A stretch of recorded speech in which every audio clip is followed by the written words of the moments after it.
Good afternoon to all of you joining us today in Timber Design Society's second webinar of Series 2022.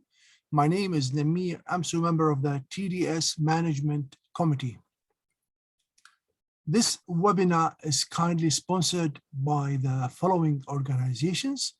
TDS Committee expresses its thanks and appreciation to these sponsors for funding its activities: XLAM, Simpson Strong Tie, MyTech, and Future Build LVL.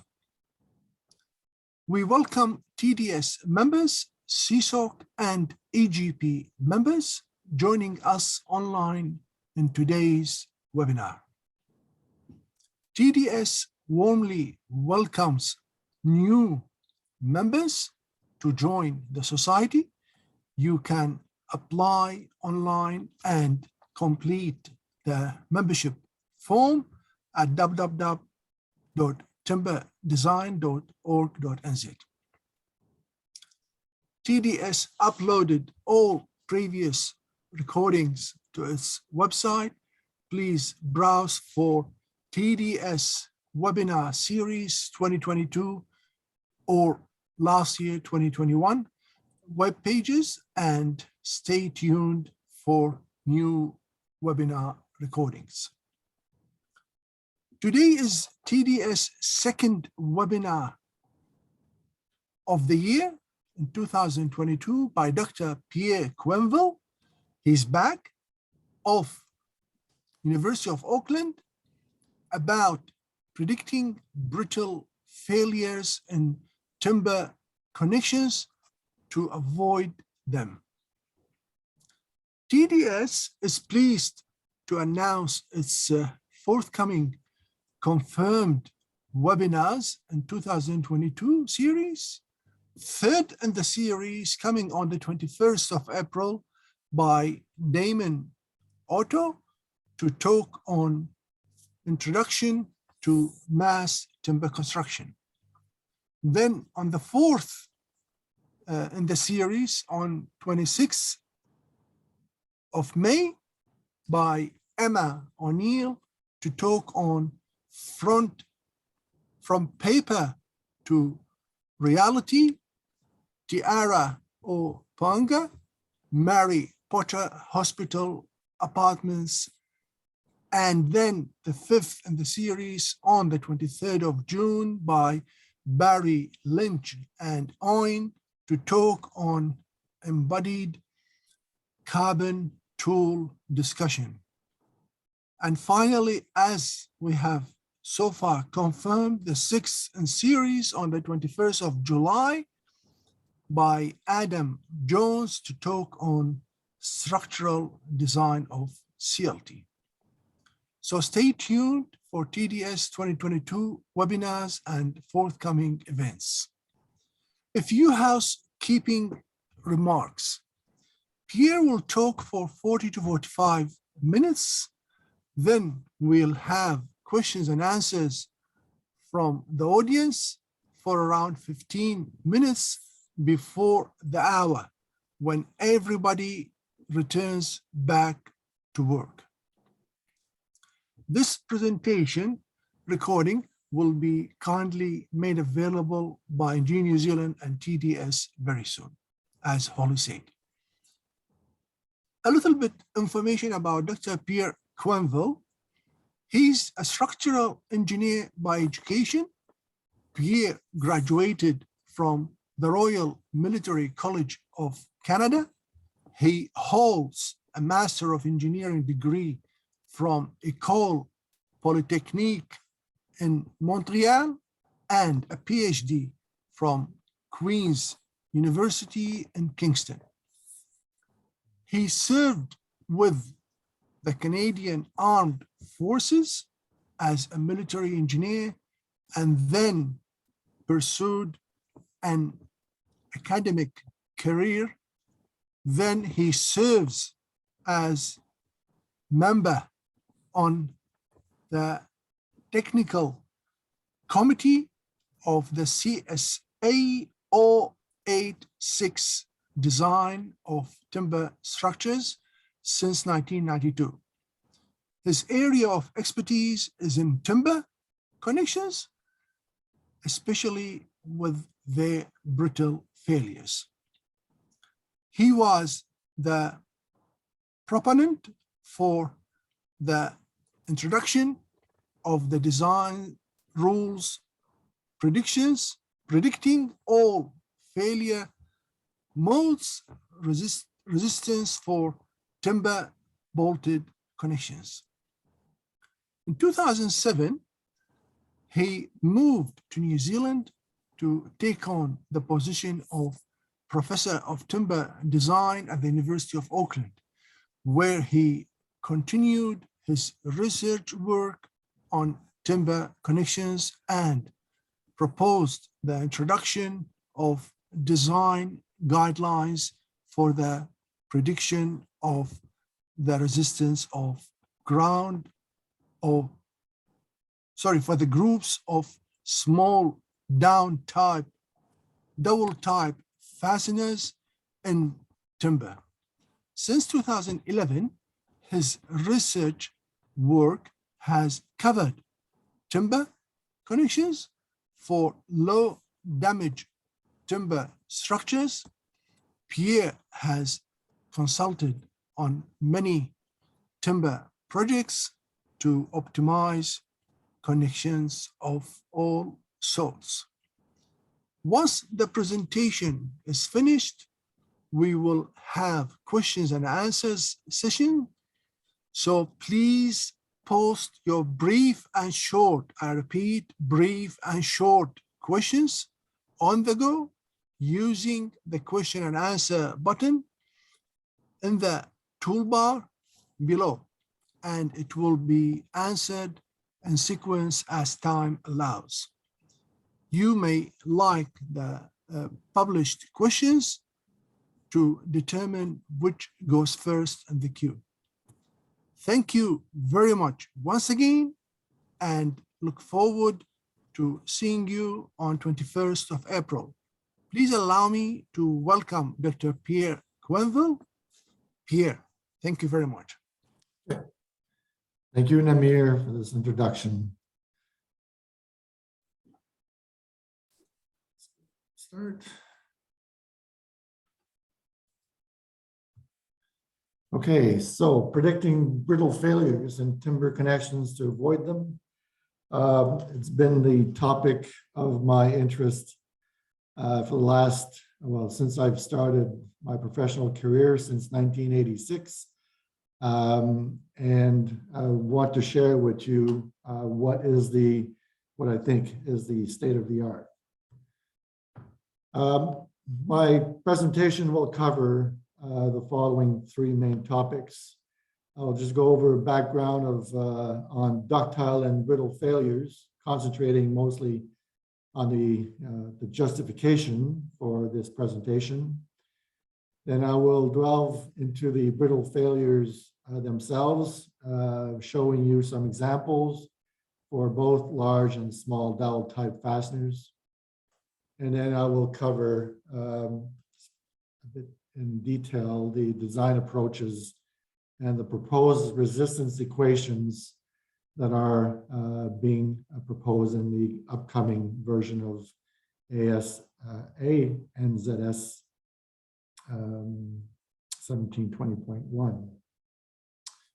So this presentation doesn't cover the European yield model. That has been covered in a previous webinar back in, I believe, October 2021. You can refer to that webinar if you're interested. I'm mainly covering now the brittle failure modes.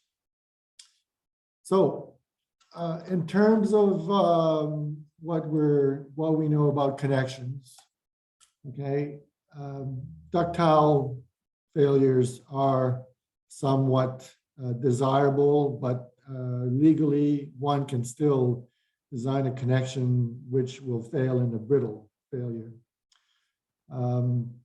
So depending on your fastener and the different characteristics of the wood, the fastener resistance, its slenderness, diameter, length, whatever, you can have two different possible ductile failure mode, load deformation responses. So the one on the left is where the embedment only governs, so the resistance of the wood, the diameter, the thickness of the member, and so on.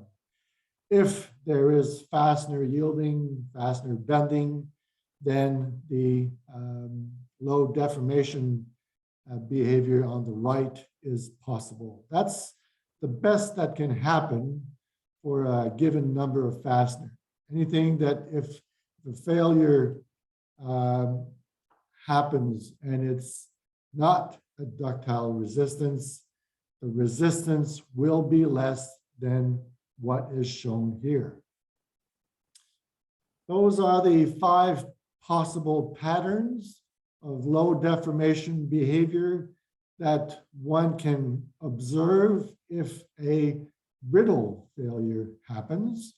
The black is the potential ductile, but the red is what one would observe if a brittle failure will happen. Now, those two are not necessarily governing resistance brittle failures. They are termed secondary brittle failures because they happen after reaching the maximum ductile resistances. And they are important because they actually control the amount of ductility. What I will concentrate on in this webinar is these failures where they are actually governing the resistance of the connection. So in most design standards, brittle failures are determined by computing the Johansson's yield model resistance and reducing it by a modification factor. So typically we have the EYM equations. We multiply by a factor where we think this applies, and this factor has a value less than 1, and we get the brittle resistance. This factor is named the group factor in NZS 3603, K13 is the group factor. Now, that concept of group factor really doesn't make sense because you can design a one fastener connection and it can either, depending on the configuration, the spacing and so on, the end distance, that fastener or that connection can either fail in a ductile or a brittle manner. It doesn't matter, okay? So the concept of a group for a one fastener connection really doesn't make sense. So we need to address the brittle failures as they are, provide sets of resistance equations as they are provided in bolted connection in steel structures. So brittle failures are essentially the result of portions of wood surrounding the fastener breaking in either shear or in tension. They can be observed in parallel to grain or perpendicular to grain loaded connections. And they're slightly different for large dowel type fasteners or small dowel type fasteners. And the main differences is that in the large dowel type fasteners is going to be in row shear or group tear out. For small dowel type fasteners, the fasteners are usually closely installed together, and one would end up with a block tear out failure. But the net tension and splitting are essentially the same, although for small dowel type fasteners, we have observed partial thickness failures, which is never observed in the large dowel type fastener. Schematics of these failure modes. Large dowel type will have the net tension, of course. You'll have the group tear out, where a chunk of wood is taken out, and the row shear, where chunks of wood parallel in line with the rows of fasteners is taking out. And then you also have splitting.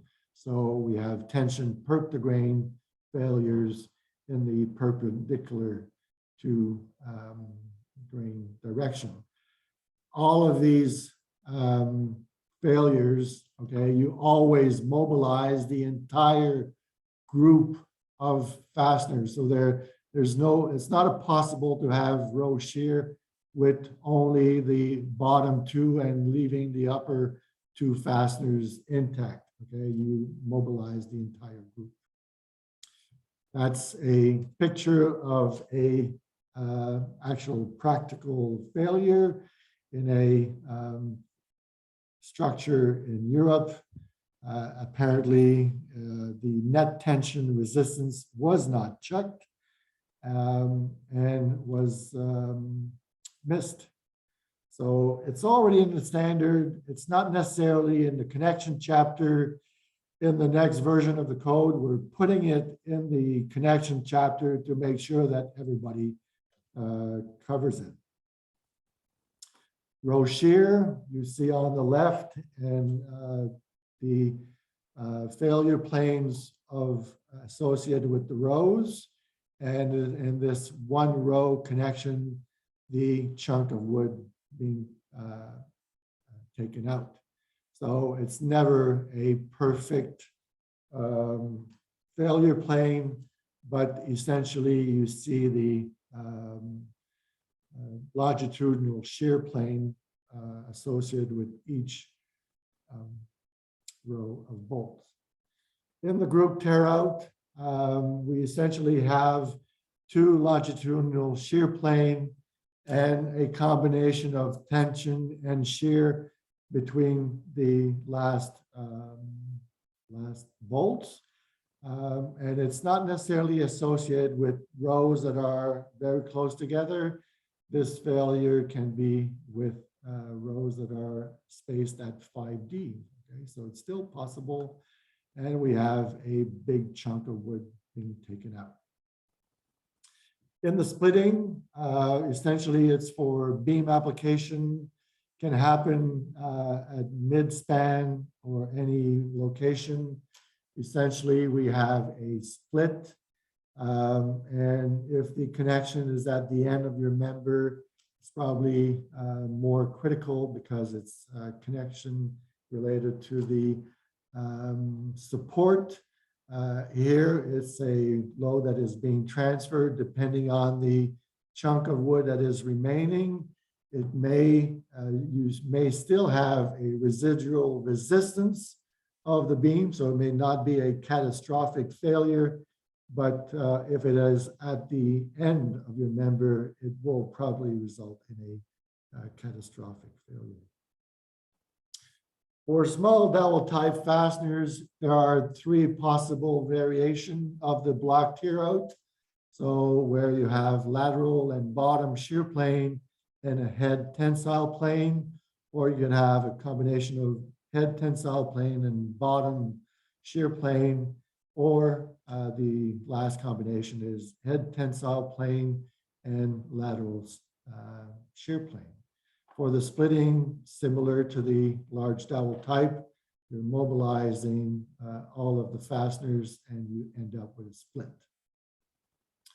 And here we see different examples of block tear out. In this case, upper left is rivets, bottom left is nails, and here for both of these is LVL, and in the bottom here it's rivets and glulam. In the splitting, examples of rivet connections that were loaded, and we had splitting top left, sorry, and complete true thickness splitting in the bottom left, or partial thickness splitting in the right pictures. In terms of design approaches and resistance equation, basically we propose the following. The connection will be connection resistance will have to be the minimum of either the yielding or the brittle failure resistances. So by being able to predict both of these resistances, one can actually ensure that if you have a, let's say, a seismic design to do, then you can force the yielding resistance to govern and provide a overstrength factor to the brittle failure resistances to avoid them in all cases. I've been involved with timber research on these connections for the last 30 years. I've done testings over 200 different groups of different connection configuration, and I was able to develop more or less accurate models. So I'm showing you some of the experimental or some of the graphs for different configuration. This is the EYM.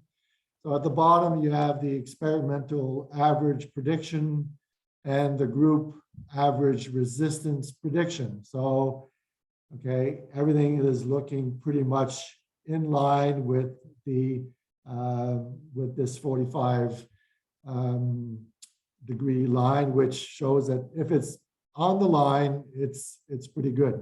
Okay, there's always a bit of variability. No model is perfect, but we aim to have something on that line. So this is showing that the EYM is a good model. For row shear, what I'm showing is that for steel wood steel connections, we're also not too bad. Okay, and we've also done wood steel wood prediction, not as many, but it's not as bad as well. And we've done single shear testing, where also being able to predict the behavior of what happens in these cases. For the group tear-out failure of large dowel type fasteners, we've done some tests. There's been some outliers, but these are for 2D row spacing, and that shows us that we don't control what's happening in these cases.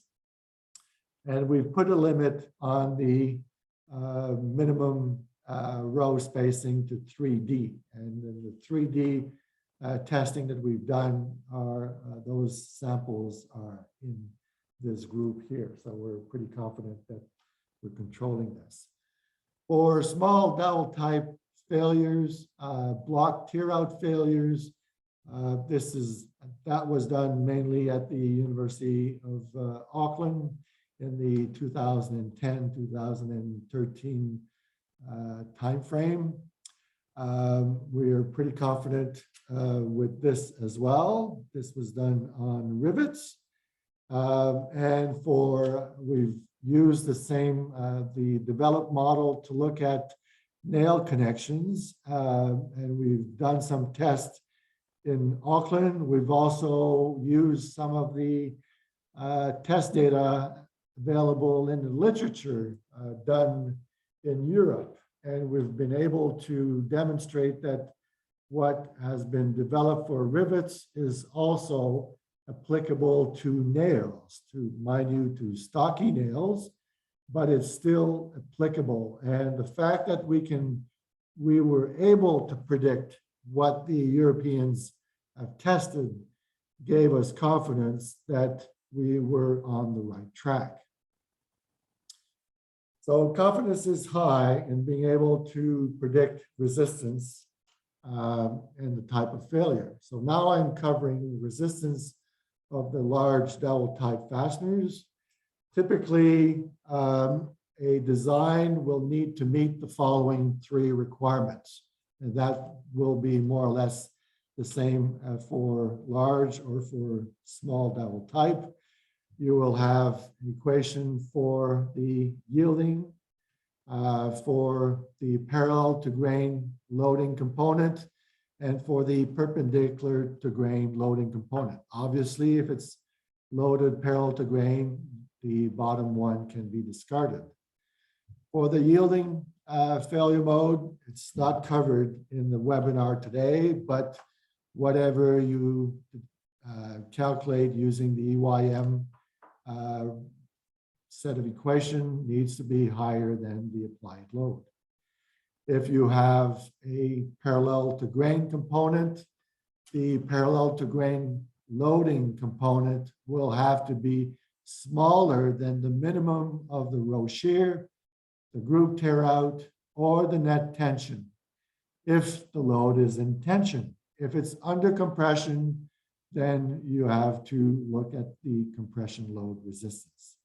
And we will go through the definition of these row shear, group tear out, and net tension strength equations.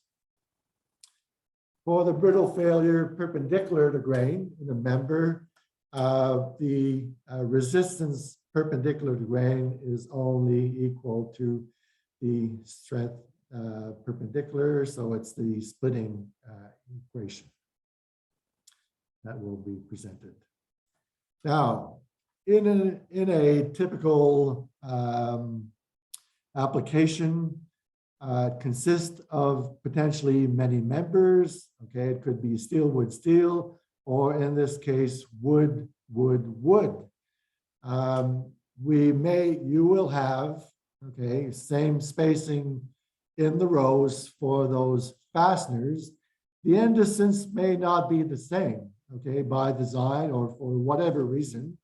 It means that the row shear resistance of member A will probably be different than the row shear resistance in member B. Okay, it might not be half. Okay, and what I'm saying is that one will have to look at the resistance of member A and making sure that it's greater than the applied load on that member. Okay, so it's not necessarily the resistance of one member that governs. One will have to look at the resistance of the failure modes in each of the different members. Or member row shear resistance. The row shear resistance will be you'll have the material reduction factor. It's a brittle failure, so the phi factor is 0.7. That's quite variable in terms of resistances that was observed. So the phi factor is 0.7. You have the number of row, your load duration, and your service condition factor, which is now K15. And the RSI minimum is the minimum row shear resistance of all the rows in the member. Now, depending on your row configuration, and I'll show you example, this RSI min is the minimum of the row shear resistance for row 1, row 2, and whatever number of rows you have. This RSI 1 or whatever is given by this equation. So 0.75 times the shear resistance or the characteristic shear resistance longitudinal to the grain of your timber product. There's a member, there's a factor KLS, which depends on the amount of the number of loaded surfaces, the number of fasteners in your row, so NFI. There's 2 failure planes, so that's where that factor, the thickness of that member, and the configuration spacing critical factors. So A critical is the minimum of this A sub 3T, so the end distance or the spacing, the bolt spacing. And why is the minimum? Is because from the testing that we have done, we have observed that the minimum of the 2 will trigger the failure as a zipper. So it's either the minimum of the end distance or the minimum of the spacing. And putting it this way, it forces design where your end distance is equal to your spacing. Okay, this is what we're forcing. There's no advantage to have one of them longer than the other. For the definition of K sub LS, the true thickness shear stresses are different. So there's a reduction factor of 0.65 because most of the stresses are concentrated at this point, and the failure is triggered faster. If your stresses, if your member is loaded on both sides, then your KLS is 1. So in this case, your member A and C KLS values would be 0.65, and for member B, it would be KLS of 1. In a wood steel wood connection, the KLS in the wood members would be 0.65. In terms of the A sub CRI definition, as I said, in this case, okay, your spacing is smaller than your end distance. The spacing would trump the definition, and your A sub CRI would be the spacing. In the case of a sloping member, and I tell you this has been tested, has been verified for row 1, your end distance is smaller than your spacing. So ACRI for row 1 is the end distance, but for row 2, it's your spacing. Your row shear resistance of row 1 would be smaller than, or be equal in this case. Sorry, it would be smaller for row 1 because the end distance is smaller than the spacing of row 2, and your row shear of the connection would be twice the resistance of the row shear of row 1. Okay, that has been tested, that has been verified, and this is correct. In this case, where we configuration has 2 different row shear resistances, row shear of row 1 and 3 are similar, but in this case, the number of fasteners are different for row 2. Okay, your ACRI are more or less both in this A3T, 1 is smaller than A1. So row shear, row 1 is based on this A sub 3T 1. But in this case, for row shear 2, there's only 2 fasteners. So this would need to be taken into account. For group tear out, again, group tear out of members A and C will be different from members B, and that needs to be verified with the applied load. The member group tear out resistance is the sum of the row shear resistance for the outside rows that are, we'll see, longitudinal failure plane. We are summing the values that you found in the previous row shear calculation, and we're dividing by 2 because there's only one longitudinal failure plane. In the RS calculation, we have 2 failure planes, so we need to divide by 2. And we add the tensile component between the last 2 rows, 2 bolted connection. So we use the F sub T, which is the characteristic tensile strength parallel to grain of the member. And we have our A sub group tear out net. And we multiply by our load duration and service condition factor and our material reduction of factor of 0.7. Now for the group tear out failure envelope, so we have the those 2 failure planes and shear, and our failure plane in tension. And if you have 3 rows, that's the only difference is that your group, your head tensile plane goes from end to end. Not different from what is done in steel. And to cover the member net tension resistance, we only use the existing equation, and the existing equation as the phi value of 0.8. We're not changing it. We're just positioning it in the connection chapter.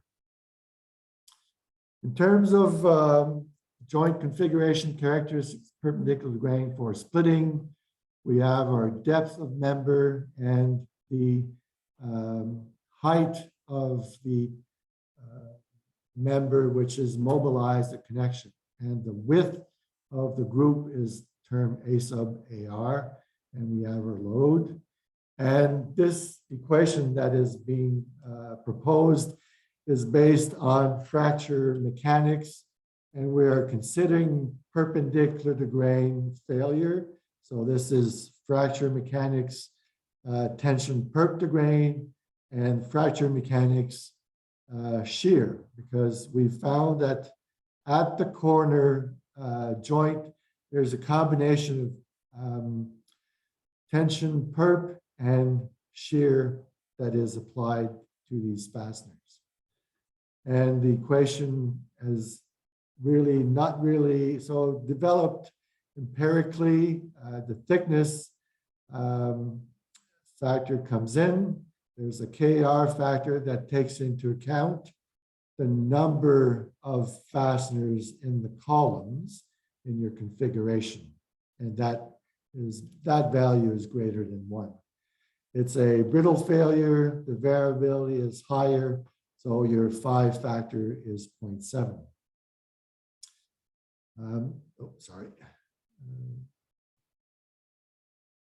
The GI norm and GI2 norms are equations are given for wood and glulam and LVL. So this is slightly different in the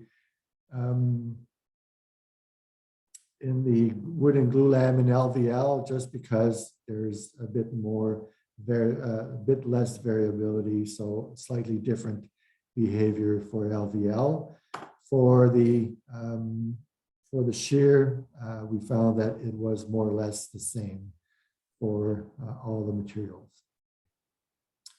And there are factors that were determined for solid wood and glulam and for LVL for these characteristics values. In terms of the value for K sub R, if you only have 1 row, K sub R is 1.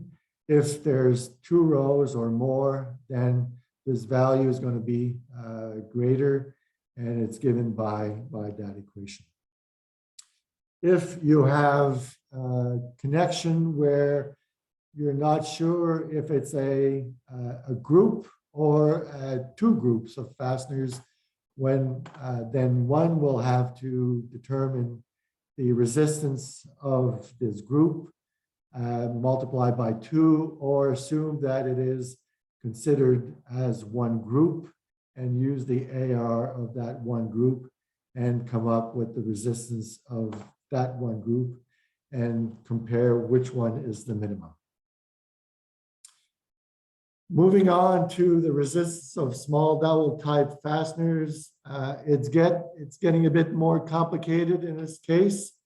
The applied load is to be smaller than the resistance, but there's a bit more modes of failure. So a wood elastic mode, the yielding mode, right at the onset of yielding, and that depends on the EYM behavior. There's a wood mode where the depth of the block tear out is reduced. So this is smaller than this one. And then an ultimate yielding mode, again, given by the yielding equations by the Johansson types of equation. If it's applied, if there's a perpendicular to the grain applied component, you more or less have the same approach, and it's all determined on, you have to determine these four modes. Obviously, it's getting complicated. Okay, it's one will need to use spreadsheets to determine these values. It's not practical to do it otherwise. Okay, so spreadsheets are required. If there's a load applied at an angle alpha, then this N alpha is the minimum of the EYM value, or the component applied parallel to grain, or the component applied perpendicular to grain. And for the yielding equation, one will use, you have to use the Atkinson formula. Now, the resistance definition, starting with the easy one, and this is illustrated for the load applied parallel to grain. You have the yielding mode, and this is the N sub 0 and YY, and the ultimate behavior is in the Y comma U. If a brittle failure is observed in the elastic, it's going to be the N sub 0 WE. If you observe a brittle failure after observing the which is higher than the N sub 0 YY, the value is going to be in this region. Okay, so the N sub 0 WE mobilize the full depth of the fasteners. If you have a brittle failure after yielding, so after this point, the depth of the block is not as thick as this one here, so the resistance is smaller, but it's still observed. The N sub 0 YY and N sub 0 YU are determined using the EYM equations. The elastic and post-yield brittle failures have equations that are like this. So your W sub E resistance, or W sub Y, multiplied by the number of shear planes. So either in this case, okay, you have two plates. In this case, your K1 factor and your service condition factor. And depending on the type of brittle failure, there's going to be the minimum of the 3 variant of the block tear out. So this is for parallel, this is for perpendicular for the elastic, and this is for parallel and perpendicular for the block tear out after the occurrence of the yielding. These are important to determine if you need to determine that the after yielding block tear out has the right overstrength factor. Okay, obviously it's going to be the yielding equation that will govern. Okay, you would use this in your earthquake resistance design, but you need to determine this one, okay, the post-yield block tear out, to make sure that you have the right overstrength factor. Now we've said that you have 3 variant of the block tear out, and it depends on what triggers the equation, what triggers the value. Okay, so we're adding different levels of complexity to these brittle failures. It's not easy, but it is what it is. Okay. Here I'm showing the governing failure design equations in the case where you have this block tear out. Okay, it can be triggered by the ed tensile plane, by the bottom shear plane, or by the side shear plane. And these equations take that into account. The lambda values are ratios of forces applied on the other field, on the other shear plane for a given shear plane that triggers the failure. So in this one, it's the head tensile plane that triggers the failure. In this one, it's the bottom shear plane that triggers the failure. And in this one, it's the side shear planes that triggers the failure. Okay. And so on for the other shear planes. So I'm not going to go over these equations, but you get the gist of the equations. If it is splitting, it's a equation which is similar to what is proposed in Eurocode. Okay, so that is the same format, and these values are given for sawn timber, glulam, and LVL. Okay.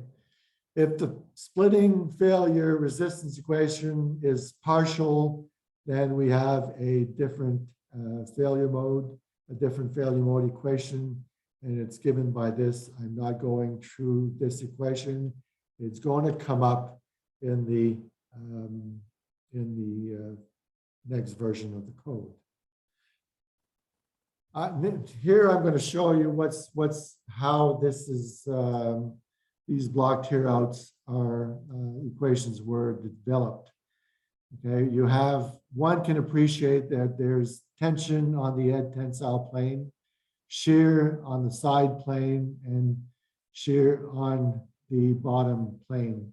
We don't know exactly the portion of the load that goes there. It depends on how much load is actually being channeled to these shear planes. And the amount of load channel is depends on the stiffness on the wood that is adjacent to these shear planes. So one can appreciate that the load that is being resisted by the block is going to be the sum of the load that is being applied by the shear plane, the head tensile plane, and the bottom shear plane.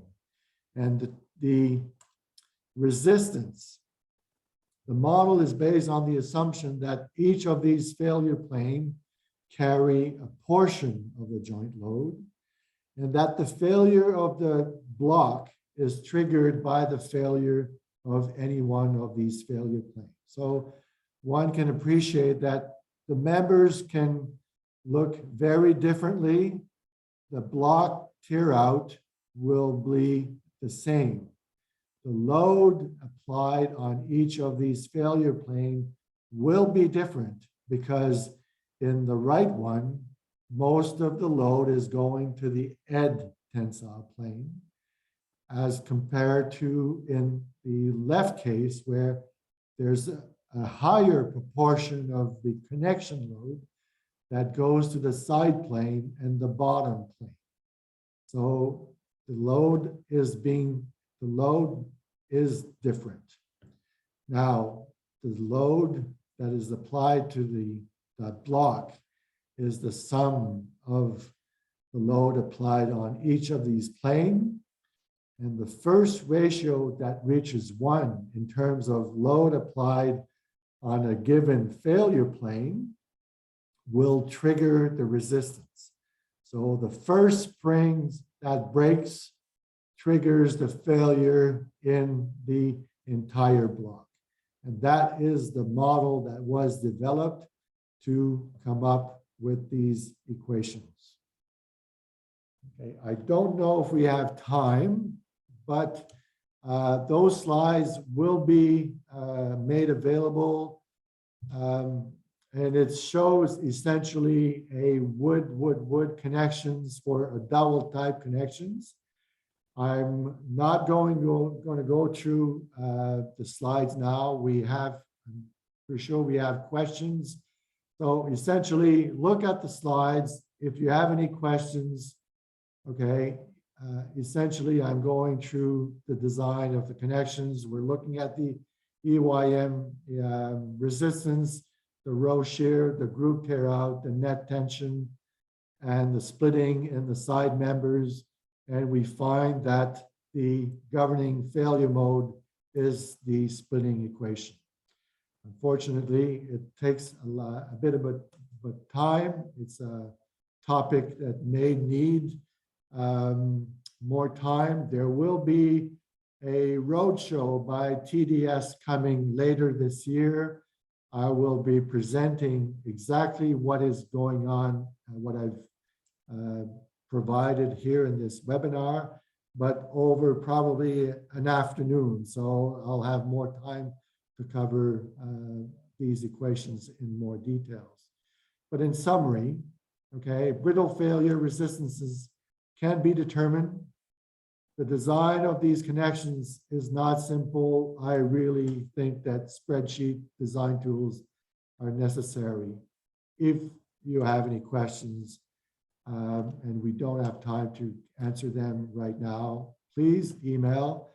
I'll be more than happy to answer your questions. Thank you for your time.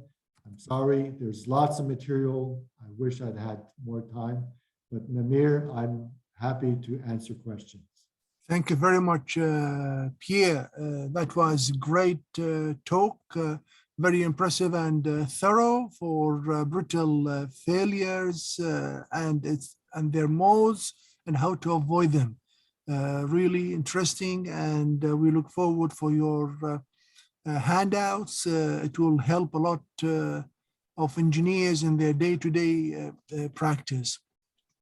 We have so many questions. I'm sure we won't be able to cover all of them, but it will be passed on to you. You can answer it and put it on the website for all of the engineers who ask them.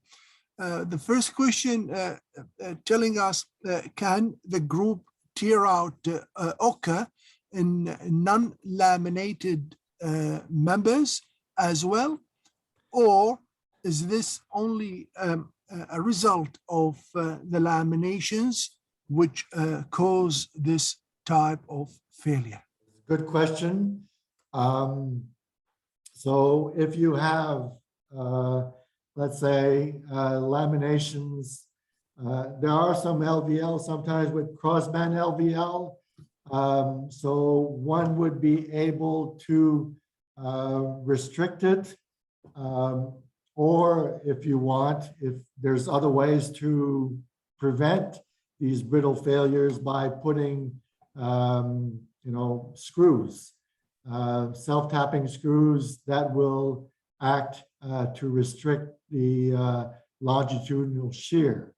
So it is possible to avoid these brittle. Now, the group tear out has been observed in glulam, LVL, sawn timber, has been observed in the mostly parallel to grain direction.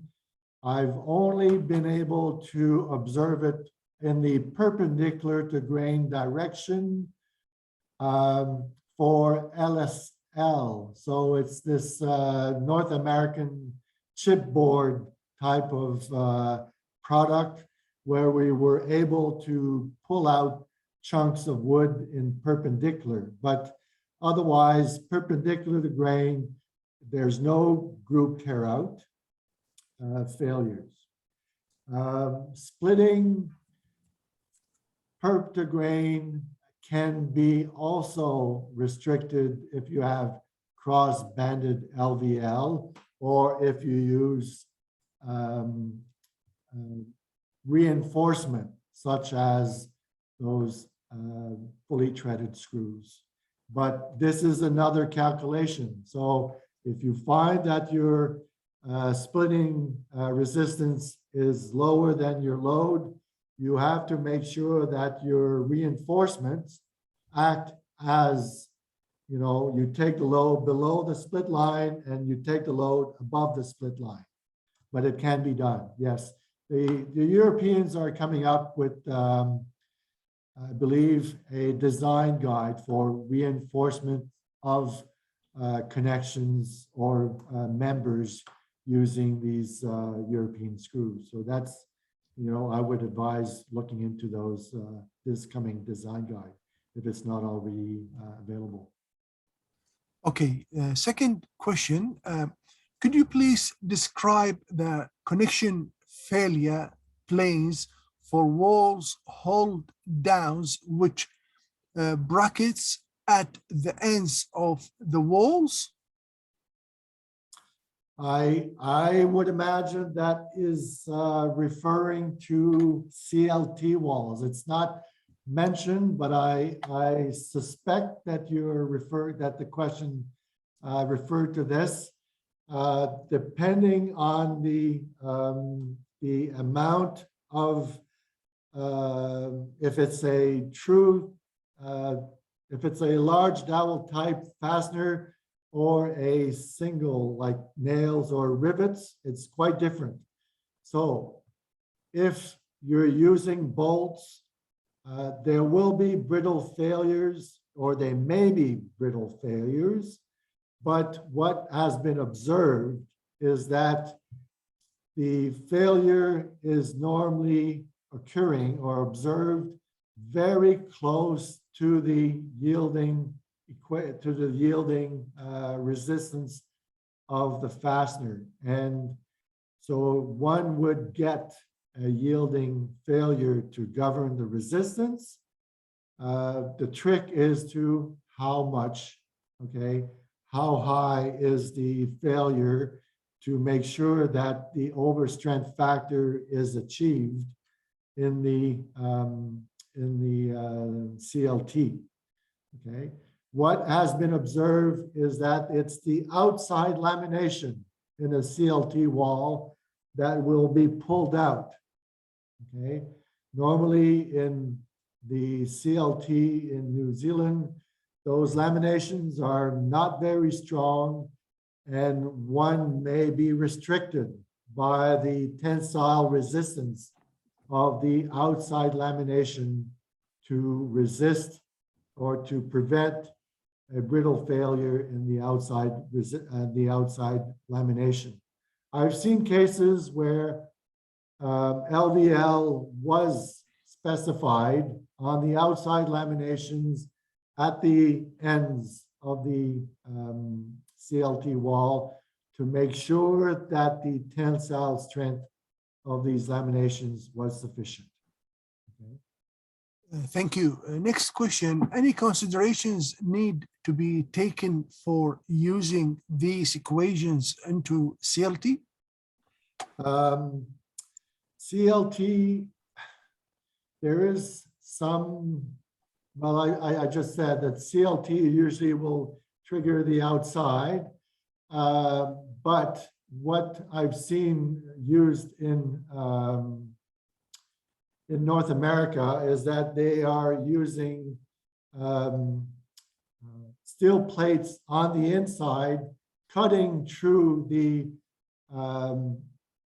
transverse lamination.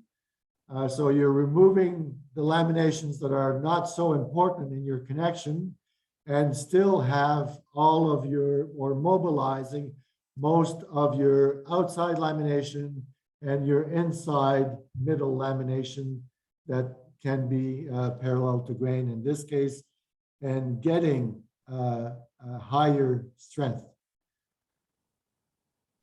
Okay, I don't know if this is proper or not. Tony is asking, what's the definition of a rivet? The rivet is, yeah, look into Google it. It's a timber rivet. Essentially, it's a connector that has been developed in the 70s in Canada. You can imagine it's taking maybe a 4 millimeter nail you squash it, and on one side, so you have a preferential direction. So it's kind of 6 millimeter in one direction, 3 millimeter in the other direction, and the steel is high strength. So you have essentially a steel to wood connection, and I would refer to let's say to Google to look into it, but it's a very stiff steel to wood connection, but it's a single plane. Essentially steel on one side, steel on both sides of the wood member. Comes in different length. Well, you might be interested, like Reza had given very good definition possibly of rivets, saying timber rivets are hardened steel nails that are driven through pre-drilled holes in mild steel side plates, typical quarter-inch thickness, to form an integrated connection where the plate and rivets work together to transfer the loads to the timber members. Rivet groups are normally installed in a rectangular pattern on a 1-inch grid. Okay, Namir, I think we can, that's very good definition. Thank you, Reza. But we can add it to the answers. Yeah, okay. Now, other question, is there a method for calculating the shear capacity of a fastener which has been installed with less than the minimum edge distance specified in the code?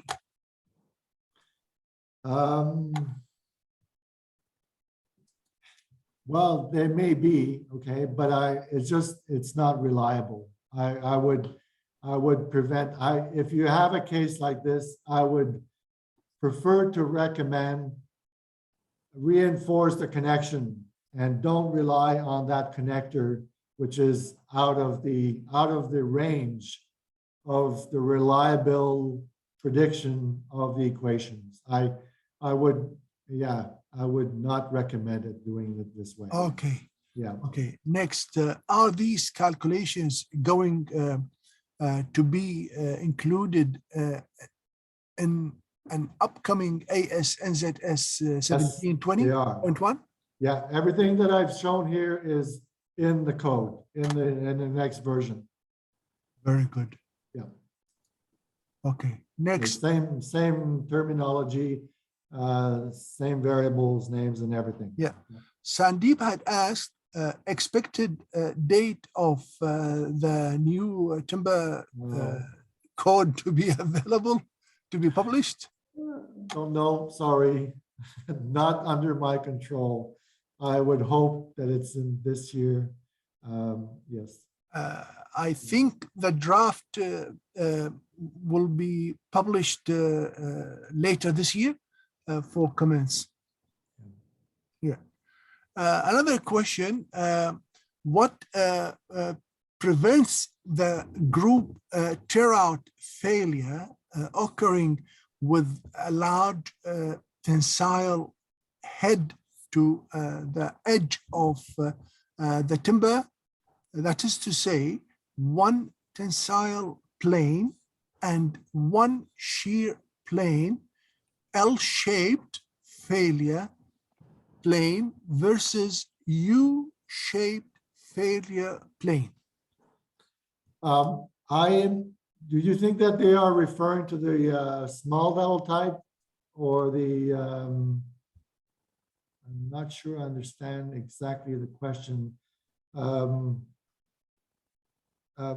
Now, in my diagrams of the block tear out failures, okay, for the small dowel type fasteners, I more or less always use the same length of the shear planes, but it may not be the case. Okay, it may be that one one of the three variants of the block tear out needs to be wider, or one needs to be narrower and not as long, and so on. So my diagrams may not convey the right picture or right exactly what's happening. Okay, so these things depend.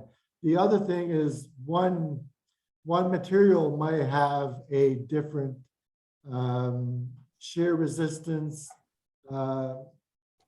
and there may be different reasons.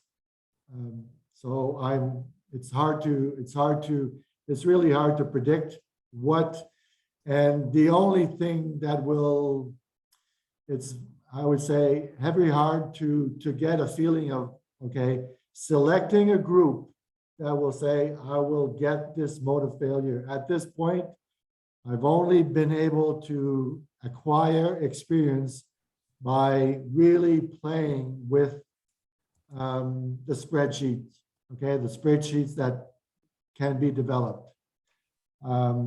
With my students at the University of Auckland, I'm developing design guides for bolted connection, screws, and rivets, and that I hope to make this available to the engineering community later in the year for different configuration, different materials. Possibly the next question answered by you now, saying any work examples on bench or benchmark design could be provided. Is that like related to the spreadsheets you are talking about? Yes, yeah. Very good, very good. Yeah, that will come. Yeah. Okay, next, how sensitive are the equations for construction tolerances, and what can we expect on that and the upcoming standard? Okay, it's not that sensitive. Okay, there's always a bit of tolerances, and all of the testing that I've done, okay, was always with like for bolted connection was with 10 replicates, and we are predicting the average prediction is pretty good. We're transferring all this knowledge to characteristic values, so taking 5th percentile, and then we're putting the 5-factor 0.7. I design connections and I have no trouble sleeping at night. Okay, and I know that there's enough, and we haven't. It's been tested under lab conditions, but really not. We haven't taken special consideration to be right on top of fabrication. An interesting question. Margot had asked, wouldn't raw shear failure mode always govern over a group tear out? Good question. Actually, it depends. It depends. You can imagine that I've tested connections where row shear happens. Okay, let's say you have 2 rows of 3, and I increase the number of bolts in the row up to a point where, okay, I was able to, for incrementally trigger a group tear out after adding so many bolts without changing the row spacing. So again, row shear, if row shear governs, the strength will be greater than group tear out. Okay, if group tear out is observed, that resistance will be smaller than row shear. Okay. Namir, I need to go. I actually have Last question. Yeah, last question, please. Last question. Chris had asked a common detail used for tension that is like, for example, saying for 90 by 45 SG8 with a steel fin central. Given the outer two 90 by 45 are not well connected to the inner two 90 by 45 members. Any comment on that? No, I think I would need to look into really, no, I'll have to look at the question. Yeah, yeah. There. I'll leave it to you. No worries. Yeah. Well, Pierre, thank you very, very much once again for your talk today. And we look forward for your third talk when it is possible in the future. It's very interesting to hear to your They have to go into more interesting details. questions. And topic. we wish you all the best and good luck. And guys, we look forward to see you on the 21st of April. Thanks a lot and have a lovely and good afternoon. Bye.